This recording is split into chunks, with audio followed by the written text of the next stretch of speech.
विवेक यादव जी, गाजियाबाद से। राधे राधे। राधे राधे महाराज जी।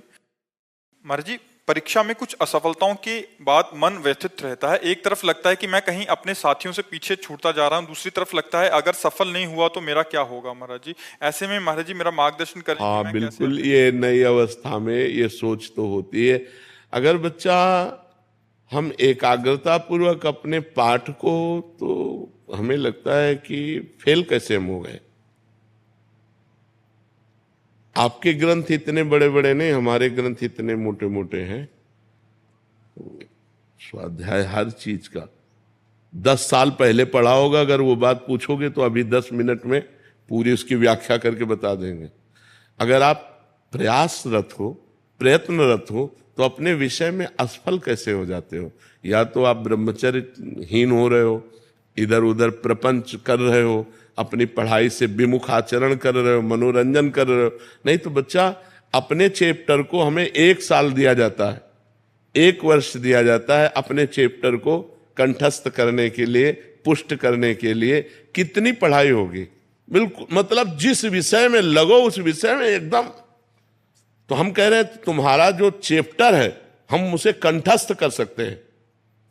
तो हम इतने कमजोर क्यों हैं कि हम फेल हो जाते हैं। अगर ये हो कि भाई टीचर कोई पक्षपात करता है तो बात अलग है, नहीं तो हम फेल क्यों हो जाते हैं। कहीं ना कहीं हम गलत हैं। हम अपनी गलती को सुधारें। और असफलता मिलना सफलता का एक प्रतीक है कि हमें और जोश आना चाहिए। आप जीवन में कभी असफल नहीं होंगे। रात दिन पढ़ाई करो, ब्रह्मचर्य से रहो, भगवान का नाम जप करो, माता पिता की आराधना करो। कौन सी उन्नति जो तुम्हारे चरणन चूम ले, कौन सी उन्नति जो चरणन चूम ले। इसलिए हमें तो लगता है कि हम अपने धर्म ग्रंथों को ऐसे याद किए हैं जैसे काका गागा नहीं याद किया जाता, ऐसे याद। उठते बैठते चलते फिरते जो पद है, पूरी 84 जी, पूरा सुधानिधि जी, पूरी सेवकवाणी, पूरी स्फुटवाणी, उसे जिस विषय में लगे तो अपने विषय में लगे। जिस विषय में लगे तो एकदम लगे। तो आप फेल कैसे हो गए। अपने विषय का ज्ञान आपको क्यों नहीं है। ऐसा तो कोई चैप्टर प्रश्न दिया नहीं जाता जो क्लास का ना हो।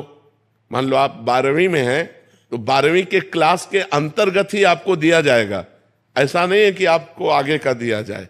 आप जितनी क्लास में पहुंचते जाएंगे योग्यता, उतना ही आपको प्रश्न दिया जाएगा। तो हमको अपने चैप्टर को घुस करके घुन की तरह लगना चाहिए। जैसे गेहूं में घुन लग जाता है ना, पूरा खोखला कर देता है, ऐसे में अपने चैप्टर में लग करके पूरे चैप्टर को अपने माइंड पे बैठा लेना चाहिए। हमारा माइंड बहुत विस्तार से है, अनंत जन्मों के संस्कार भरे हुए हैं। छोटी सी चिप में मन की अनंत जन्मों के, तो ये सब पूरा आपको भर लेना चाहिए। कहीं ना कहीं आप प्रमाद कर रहे हैं, कहीं ना कहीं आप त्रुटि कर रहे हैं, उसको संभालिए। नहीं तो ये निराशा ऐसी बढ़ जाएगी कि जीना मुश्किल हो जाएगा। बच्चे, अभी बच्चे हैं ना, अब जैसे देखा कि जैसे इन्होंने कहा हमारे दोस्त सफल हो रहे हैं, तो दोस्तों के सामने नीचा, घर परिवार में जाने पर कि यार हमने यार इतने रुपए लगाए और तुम फेल हो गए, यार ठीक नहीं है। अब वो अंदर से इतना घुट जाता है कि उसे एक रास्ता दिखाई देता है। ऐसे कोटा में बहुत से बच्चे जो करते हैं, उसका कारण है कि उनको एक रास्ता नजर आता है कि अब मित्रों में कैसे जाऊं और घर के परिवार वालों को कैसे मुंह दिखाऊं। हर जगह ये आता है कि फेल फेल फेल, तो इससे अच्छा है कि हम कर लेते। कोई रास्ता थोड़ी है। आप भूत प्रेत बनोगे, फिर नाना प्रकार के और दुख भोगोगे। हमें चाहिए कि हम अपनी गलतियों का सुधार करें। मोबाइल में रील देखने में समय बर्बाद ना करें, गेम देखने में बर्बाद ना करें, गर्लफ्रेंड बॉयफ्रेंड वाली झंझट में ना पड़े, इस प्रपंच में ना फंसे। अगर आप सही से चलो और ब्रह्मचर्य धारण करो तो ब्रह्मचर्य में इतनी सामर्थ्य है कि सब कुछ याद हो सकता है। बच्चा सब कुछ याद हो सकता है।